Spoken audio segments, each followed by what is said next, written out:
Hello, everybody. Welcome to the Nash Chat. We have one of my favorite local Nashville guys here on the podcast today, JR Arostegui. Did I get it? Arostegui. Almost. Well, I'll blame it on quarantine brain, but Yeah. I mentioned to JR that he's just a person that he's just JR. He doesn't need a last name necessarily. It's the one and only. So I guess, I don't know, I've known you now for a couple years through BFAB, which you're there every day? 5 days? I'm there 4 days a week. 4 days. Okay. That's how we got to know each other, and I just have enjoyed getting to know you there and all your other adventures. So we're going to talk about more of those today. Yeah. Awesome. Well, I'm excited to be here. Thank you for having me on. Yeah, well, tell us a little bit about yourself, and for those who may not know you and your family, just a little bit of your bio. Yeah. Well, I'm JR. Just turned 40 last year, about to turn 41. Can't believe it. No, that number peaks up fast. I know it does really fast. Married to a beautiful woman named Mandy, who turns 40 tomorrow, with our 14-year-old daughter, who's also incredibly beautiful and talented. We live near Percy Priest Lake and have been here. I've been here since '97, originally from Florida. So I've been more of a Tennessean, I think, at this point than a Floridian. Moved up here to do music, worked in the music industry for about 10 years in publishing, and then just decided I needed to find something that would allow me more time with my family. And I didn't know what that was at the time. So I've kind of just, I did the thing that everybody tells you should do, which is find things that you love doing, and then, you'll never feel like you're working. So that started with BFAB Fitness. I became an instructor there, and now I manage the company. And as you said, I'm there 4 days a week now. And I also loved stand-up paddleboarding. So I started working with a company called Nashville Paddle Company that's right down the street from me on Percy Priest Lake. And now I manage that company. You're a man of many talents is what I always say. Yeah. Stumbled into a business called Franklin Flannels, where we upcycle vintage flannels, and got into that just for some seasonal work, and love the people and love the job. So now I'm a maker for the company. So I help make the flannels as well as assist the CEO. And one other random thing that I just, started helping out a friend doing photo booth. I was an attendant for a photo booth for weddings and events. Ended up loving that. And, of course, my friend Josh, I love him. So we've had a good time. God, I think it's been almost 2 years now working with High Tone Entertainment doing that. So I've tried to stop telling people I have 4 jobs and instead say that I'm just an entrepreneur or a management consultant who just happens to work with 4 different companies. I think I have that same kind of spirit, because I like to do a little bit of this, a little bit of this. And there's been times in my life where I've had multiple jobs like that too. And I don't know, you don't get bored. That's for sure. Exactly. And that's definitely my personality. I'm a Enneagram 7, for those who are familiar with that, which, means that I get bored easily. I like change. So this fits me really well, because at least 2 of the jobs are seasonal. So, I'm rolling out of one into the other, and just keeps me on my toes and keeps things different all the time. Absolutely. Well, I think it's fun. Keeps things rolling and different stuff going on. So, and how has this been for you, since you are such an extrovert and like getting out and about? How has being under quarantine kind of affected you and your family? What are you learning through all this? Ooh, that's a big question. Well, luckily, I've confirmed that my family gets along really well. Because otherwise, I've heard some other horror stories. So I'm happy that our little unit is content being at home together. But yeah, I definitely miss, BFAB Fitness, as you've experienced, is very community driven, and everybody there is like family to me. So it's really hard not getting to see those faces, multiple times a week, and give people hugs, and, just love on people, and smile, and spread joy that way, and receive joy. That's really what kind of feeds my soul. But God, what have I learned in this process? I think I've learned that even though I am an extrovert and I love getting out, that I can be perfectly content sitting at home reading a book, watching Netflix with the family, and definitely not taking things for granted. Little things like being able just to walk through Target for an hour and spend money on things we don't need. Yeah. Right. Yes. Or getting to go see my parents. My parents live not even 30 minutes away, and I've only seen them from a distance. Like on Easter, they dropped off Easter baskets and we kind of waved and, Clorox the baskets as they came Yeah. into the house. And my daughter usually spends the night over there at least one day a week. So we've missed them a lot. Well, I think we're all just in this phase of like, we can't believe it. We can't believe how different life looks and how turned upside down everything has been. And, I kept saying my marker was like when the schools continued being out. And I feel like that's what I look to, okay, things are a little bit normal again once school, well, and this is going to be a while now after summer, but, just when life is going to look a little bit more normal. But Right. well, through the past few months or whatnot, you have had some exciting times going on in your life, which I'm so excited to learn more and hear about today. You auditioned and have been on a show, an Ancestry show. So tell us a little bit about that. What kind of sparked your interest in this show?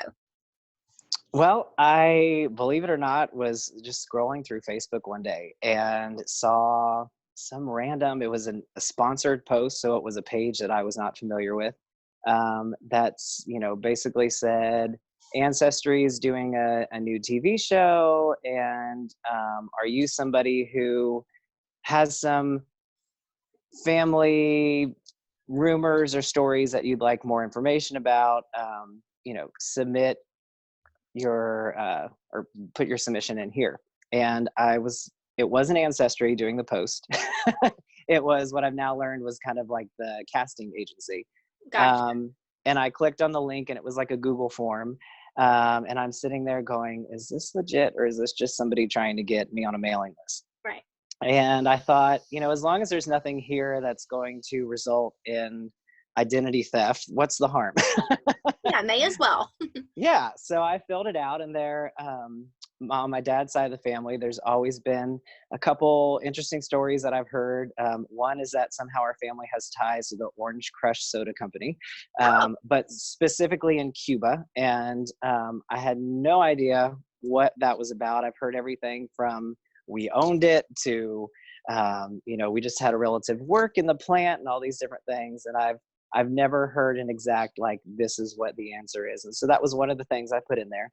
And the other was that I had an ancestor on my dad's side as well, who in Cuba, at some point, the government was giving away property and you had to mark how much property you wanted by getting on a horse and riding and, putting a stake in the ground and riding and putting a stake in the ground. And when you got 4 stakes in, that was how much property you got.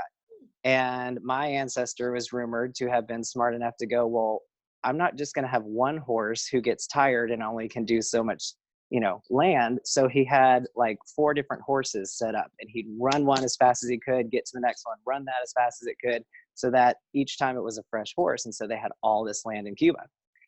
So those are my 2 interesting stories. That's what I submitted. Really didn't think anything about it after that.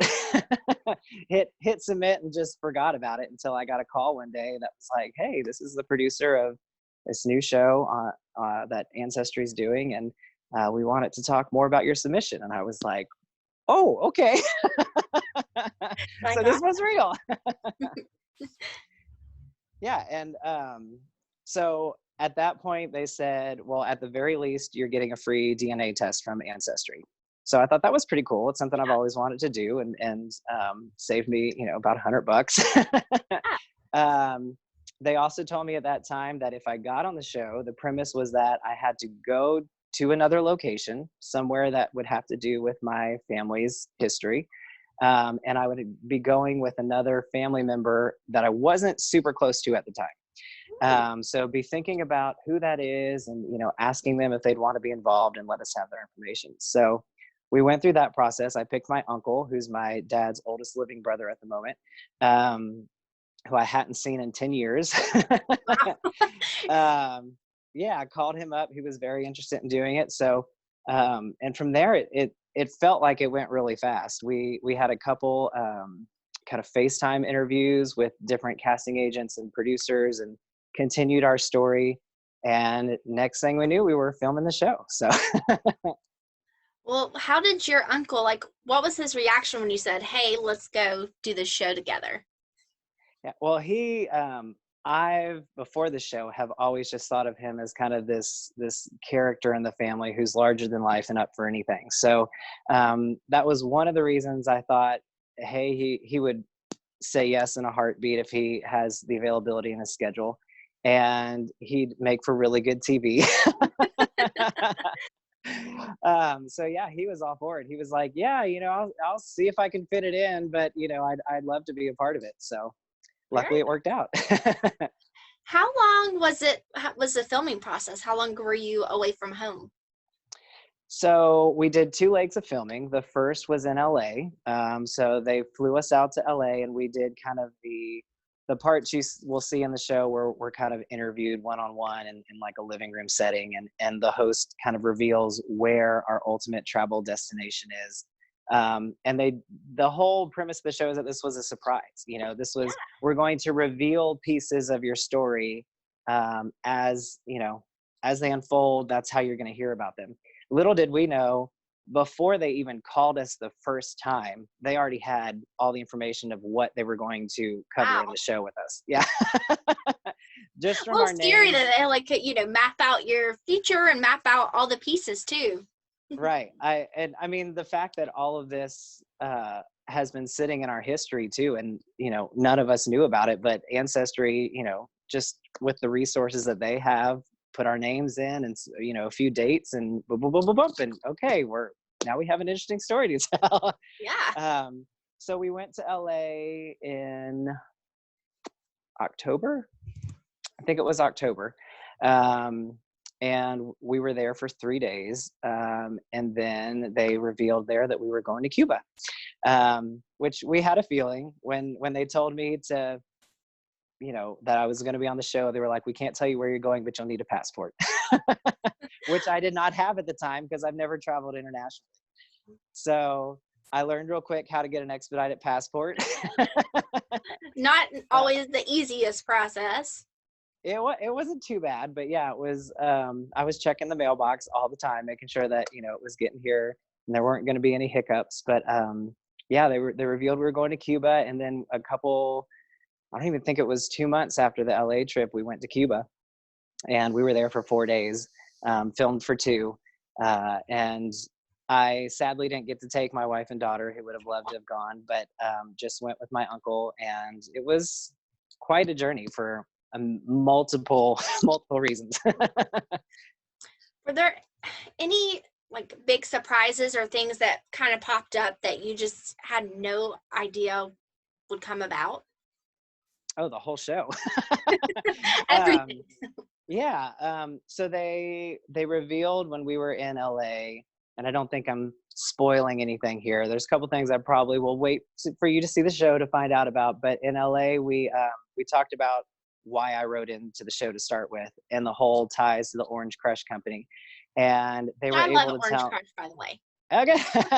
I do too. It's been a long time since I've had it, but they found basically some information that showed my great grandfather was the manager of the bottling company in Cuba for like 14 years or 18 years or something. So that was our tie to Orange Crush. I kind of knew that we weren't going to be, we we're going to find out we owned it, because I'm like, where's that money?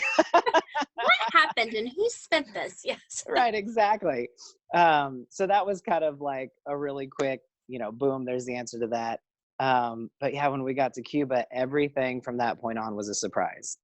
We followed the journey of my great great grandfather. He moved to Cuba from America in the teens or 20s.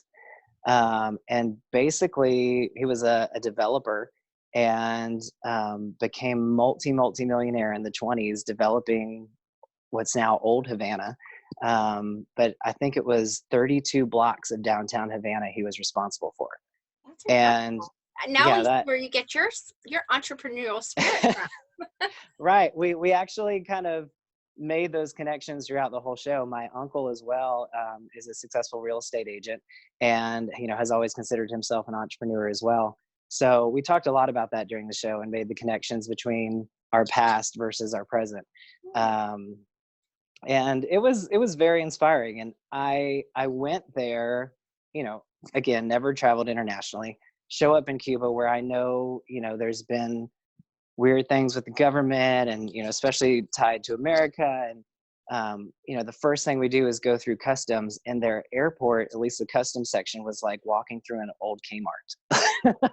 Like, that's the level of uh, quality of their airport there. And it just immediately put me into culture shock and kind of put me in the fear mode a little bit. I'm like, wow, if their airport seems to be at this level of poverty, what's the rest of the place going to be like? And here, at least in my upbringing, there's been a lot of times when you look at poverty and you're like, don't go to that part of the neighborhood or whatever. Sure. And so that's what I felt immediately entering the country, and was pleasantly surprised. Our first day of filming, we were in Old Havana, where it's probably, if those of you who aren't familiar with how Cuba is right now, especially Havana, and I certainly wasn't, I mean, it's just falling apart. There's parts of it like Old Havana, which is, just people living in spaces that probably have no electricity, and you could touch the wall and it would fall apart in your hand. And then there's the tourist section, which is all glamorous, and then there's the government buildings, which are practically covered in gold. But everything was spotlessly clean. Like, I was amazed at the pride that people had in what they had. And I was a little nervous walking into Old Havana and seeing things in that state. I was happy that I had a whole film crew around me, and a local crew as well. So that made me feel a little more secure. But the second that they told us about my great-great-grandfather and his developing that area, I immediately, like, all that went away. I immediately felt almost at home there, almost a sense of belonging. And I started seeing things in a completely different way. And instead of seeing, looking at the people and seeing fear, I looked at them and saw how friendly they actually were, and how welcoming, and how excited they were to have somebody different there, and to welcome them in. There were very few people that I would say looked at us with any kind of hostility, or most of the people were grateful and happy, and like I said, very welcoming. So it's always nice to feel like people aren't staring at you, or that they don't want you to be there. Right. I mean, people are going to stare anyway because we're walking around with a whole film crew, but that's true. But yeah, it was definitely good to not feel like we were being looked at as outsiders who didn't belong there, which is how I felt when I first walked in. And like I said, that change in perspective of just feeling like, hey, I have roots here, made me deep roots. Right. Absolutely. And I knew that, but it's different when you actually hear the story and see the places and, get to experience it firsthand. All these places that I knew, even my grandfather, who I didn't get to meet, my dad's dad, he passed away before I was born, but I knew that he had been in Cuba for a while. And even my uncle had spent some time living in Cuba when he was little. And you hear all these stories and all these places that they went. And I came home and I started looking them up on the map, and I'm like, we were right around the corner from there. Cool. It was exciting. Yeah. Absolutely. Go ahead. So yeah, I was gonna say, we got to see where my great-great-grandfather's office used to be. We traveled to his home, which was mind-blowing, and you'll see why when the show airs. And ultimately we heard, kind of how his story ended. He was actually buried there in Cuba, and kind of found out why maybe his story hasn't been passed down. how things got a little, like that telephone game, like right. it changed a little bit. Yeah. I mean, he ended up just having a very sad ending to his story. I'll say that. But ultimately one that I feel was very telling of who he was, and that he never gave up fighting. And that you can see that passed down through generations, even though we didn't know his story. It's funny to see that in the bloodline. And maybe this will come about in the show, and don't ruin it if I'm asking the wrong question, but what took him to Cuba all those years ago? I'm honestly not 100% sure, other than at that time, Havana was known as kind of the Paris of the region. It was the up and coming place. And you can see a lot of kind of that Parisian style architecture and things, sadly, in the buildings that are falling apart. But you could just picture what an amazing, beautiful place it probably was back then. I mean, not only the land in general, our hotel was on the beach. We, my uncle and I checked in and we said, do we happen to have a beach view? And they said, no. And we said, well, how much more would it be if we upgrade it to a beach view if you have the rooms available? And they were like, $5 a night. Okay. I think we can swing that. Right. So I took pictures from my balcony that just looked like a postcard. And, as an American going over there, my first thought was, wow, the possibility and what this place could be if the government was different and allowed certain things, and what a tourist destination it would be. Right. And then the more I stayed there, the more I also thought, but I mean, there's a lot of reasons why the people should be in a much better situation than they are. But I think about how that would change them as a culture in terms of how proud they are of what they have, and grateful for what's there. They haven't had cars imported in years, so we were driving around in like a 52 Pontiac. In fact, let me pull up this little picture right here. All of the cars, like all of the touristy cars, are these old, beautiful. Oh, fun! That's beautiful. Yeah, and so they really take pride in what they have. And I think about us as Americans and how we just tend to take everything for granted. Right. And we have all the opportunities, and look at what we've done with them, versus the people who don't have them, and look at how grateful they are for poverty, honestly. I think that's so true. Like, I feel like people, we look and say, oh, we feel bad for them. They don't have, their home is falling apart or whatnot.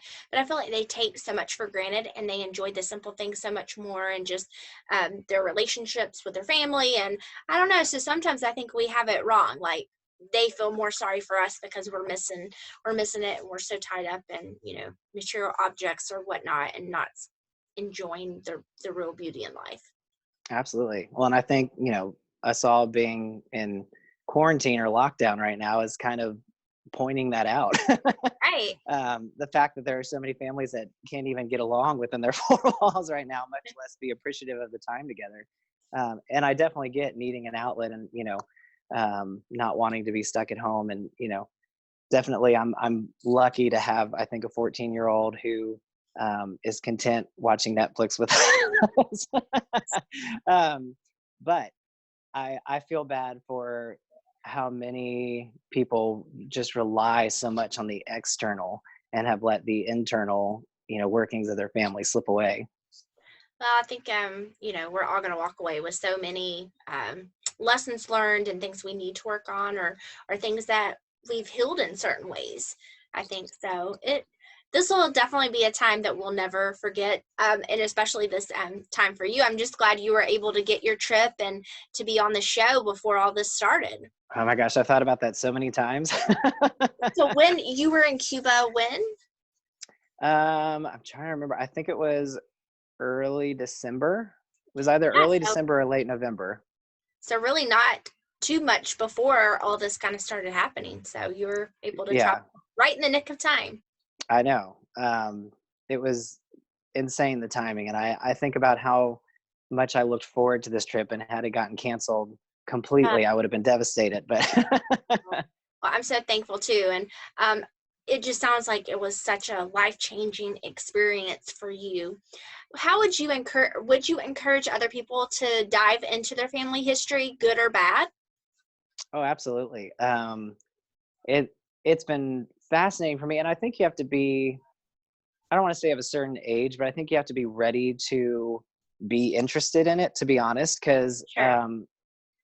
had I just been looking on Ancestry.com and following my roots, I a few years ago, even, I may not have had the same kind of interest or fascination in it that I do now. And I certainly wouldn't have been able to appreciate, um, the things that I took away from Cuba, and you know, their government versus ours, and what they have versus what we have, in the same way, if I was much younger, than I, can appreciate it now.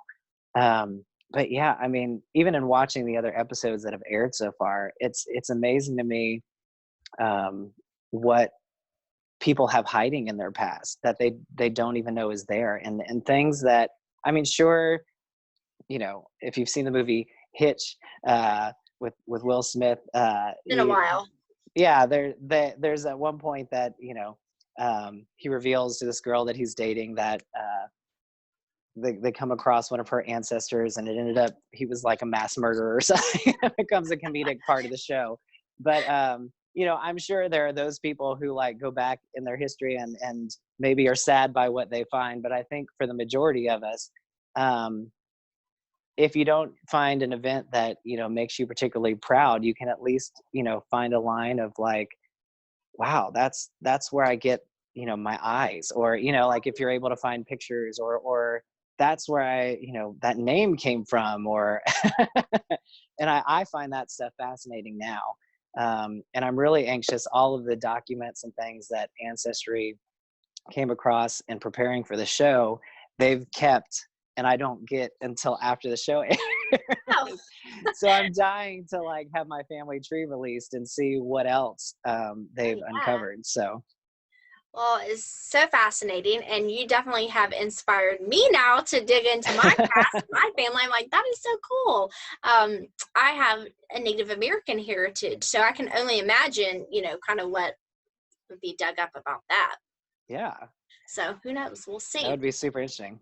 How do you feel like, your experience on the show, the things that you've learned, and it sounds like you're going to learn even more after you get all these documents after the show. How has it impacted your everyday life now? uh, well, the trip in general kind of, and I say this in the show, I don't know if they'll use it, because of course I haven't seen it yet, so I don't know what they've used from our taping or not. But I had this a bit of an emotional moment, on the show, where I kind of told the producers that, I live a really happy life, but it's a small life, and I'm very, very content with that. But being a person who's just excited about what's happening today does not drive you to plan for things in the future. And so that's one of the reasons why I've never traveled internationally. It's why, we haven't traveled much even within the US. I mean, I look at everybody who does those map, things on Facebook where they fill out all the places they've been, and I'm like, well, mine would be pretty colorless, whereas everybody else is full.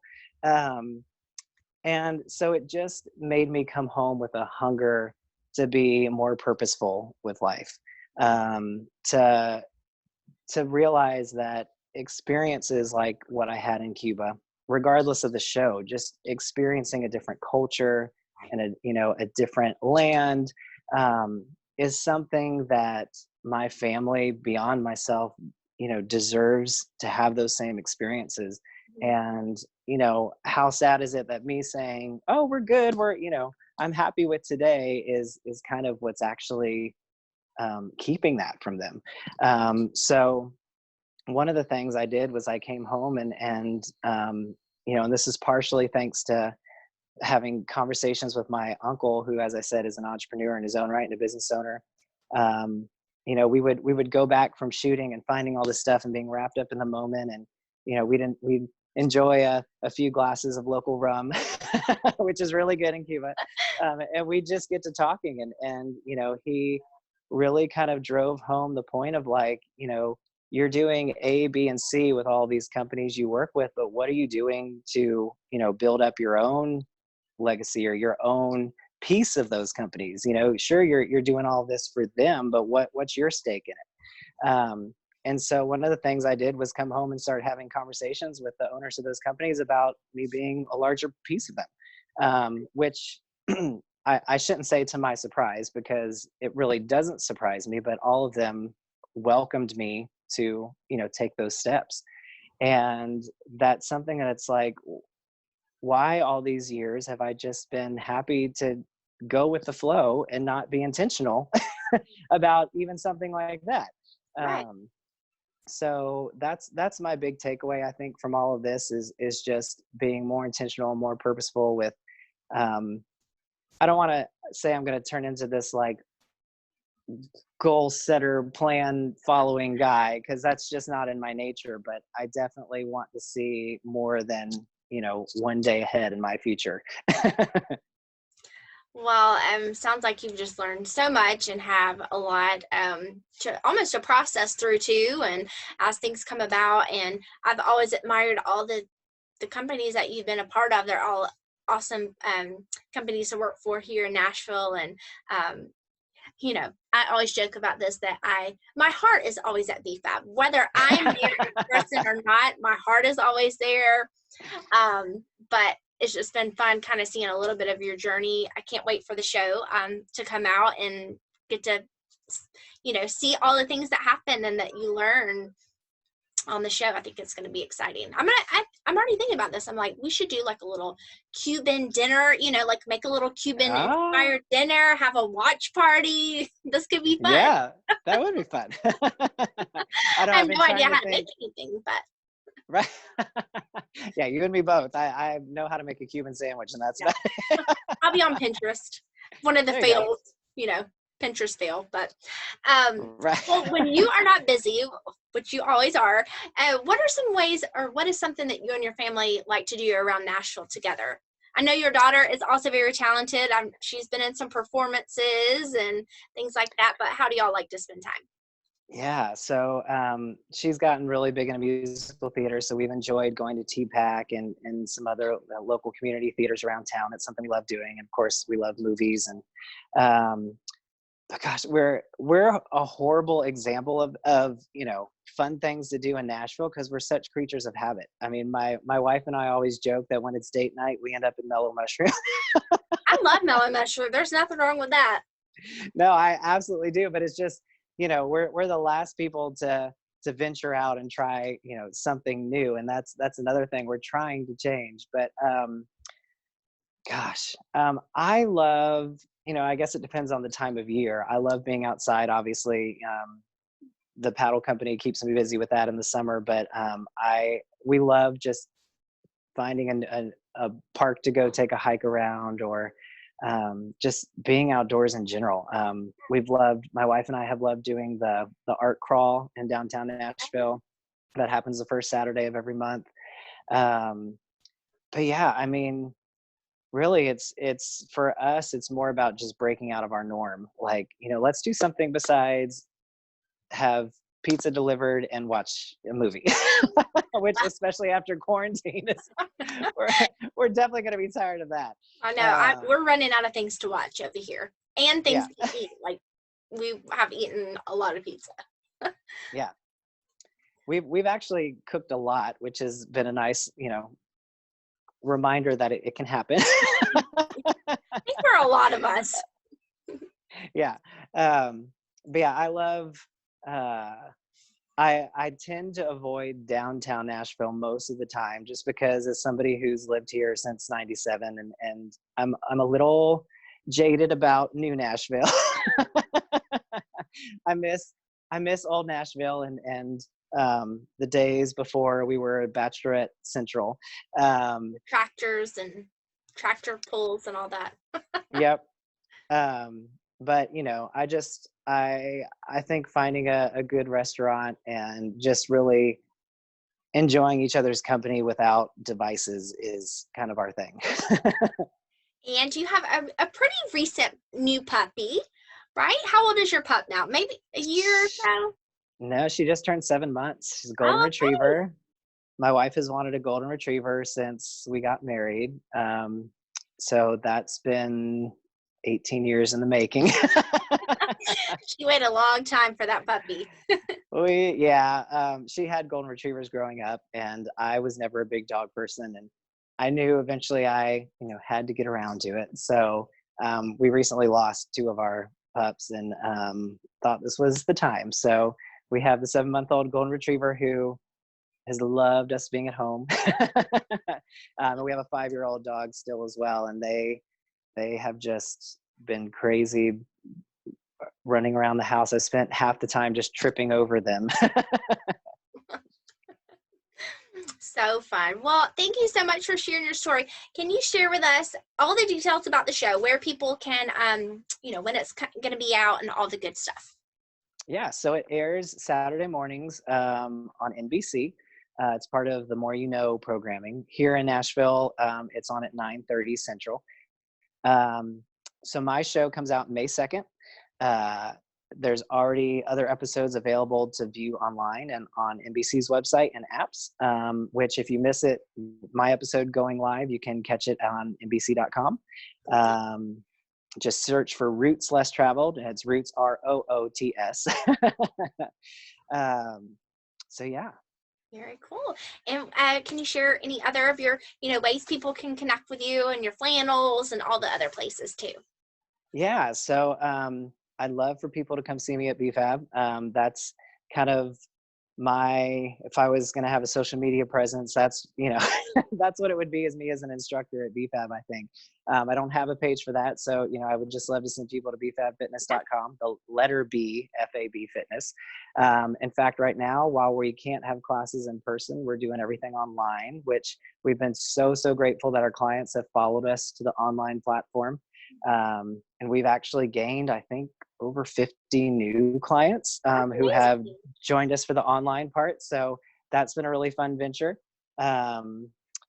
So bfabfitness.com or bfab fitness on Facebook or Instagram. Franklin Flannels is where the flannel business is, franklinflannels.com.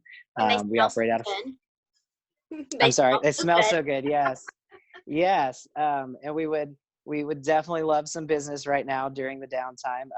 We've shifted our focus a bit, and people have had a demand for masks. So they started making flannel masks, and they're just flying off the website. We can't keep them in stock. Nashville Paddle, I have a meeting tomorrow to find out if and when we're going to be opening our season. It just, everything I do revolves around groups of people. So there's a lot of waiting right now, but NashvillePaddle.com. We would love to have you out on a paddleboard this summer if we're allowed to do it. Hopefully, yes, I'll make it this year. Yes, please do. I'm going to have you out one way or another. Well, keep me posted on everything as far as, happy to share about all the things and places, and hopefully I'll get to see you in person as well soon. So excited for your latest adventure with the show, and just can't wait to watch and learn more about you and your family. Love to your girls. They are so beautiful, and you can tell you guys are such a close-knit family, and I always love seeing all your photos and your family adventures too. So thanks for sharing some time with us. Well, thank you so much. I appreciate you having me on, and you've always been so sweet to me. So thank you for that as well. Well, I have to keep you on my good side, because the times that I do come to BFAB, you sometimes take video and things, and that could be a very good blackmail material against me. So I don't think so. Well, thank you so much. We'll see you soon. Thanks for having me. Yeah. Bye, y'all.